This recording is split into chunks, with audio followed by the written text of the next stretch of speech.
All right, guys, did you know? How about a little cancer prevention? That's always fun and exciting. That's it's a scary topic that we don't want to hear, but there's good news out there, and I'm going to kind of share some with you today. Cervical cancer was one of the most common forms of cancer that young women had to deal with. And it was catastrophic back in the day. Now, because of screenings and pap smears and all the procedures we do now, we've done an excellent job at lowering the incidence of cervical cancer overall and lowering the mortality rate over the last really couple decades. So what's amazing about this, though, is that there's other cancers too. Breast cancer is still the #1 cancer in the country. Okay, and this is the #1 reason women end up having a higher mortality rate with it. So we look at this, and men can get it too, but we look at cancer in general, and we think of cervical cancers, we think of breast cancers, and all these things. What do you do for it? Right? Because that's what our show's about. You know, it's okay to run to the doctor and be treated for something if you have a catastrophe, right? We talked about that, acute care, trauma, infectious disease. But what do you do to help yourself when you're in trouble? Here's some easy tips for you, and I want you to focus on these. British Medical Journal of Obstetrics and Gynecology found that if you will keep B12 in your diet, now guys, we do a sublingual at the office. We have a great sublingual. You put B12 into your diet, it reduces your risk of developing cervical cancer by 65%. Wow. That's amazing. You know, you think about cancer and it's such a scary word. To be able to avoid it by simply using a B12, it gets even better.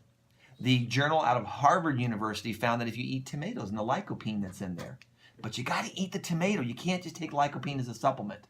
Reduces your risk for cervical cancer by 40%.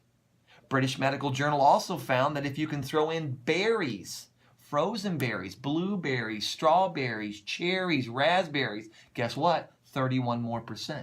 Guys, these are easy. These are quick fixes. These are things you can do to help yourself. You've heard our theme. You know what we're all about. We're teaching you how to take care of yourself. Now, this is where it gets really good.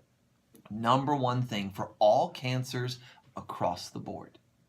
If you can reduce your weight, if you can keep your weight in a normal range, keep it within 10 pounds of your ideal, you can reduce almost all cancers by 50%. Guys, that's huge. It's huge. And we look at that and we think, exactly, why would you not? And the whole key to this, why all this works, it centers around the hormones. So when you're looking at hormones, you think, okay, what do fat cells have to do with hormones? Guys, excess fat cells produce estrogen. They make estrogen. And estrogen has been flagged and tagged to be a major factor in cervical cancers, and it is the #1 factor in breast cancer. All right, so I can lose weight, take my B12, eat some more berries in my diet, throw some tomatoes in there periodically, and you're telling me I can reduce my risk by at least 50%? That's what we're saying, and that is an amazing did you know.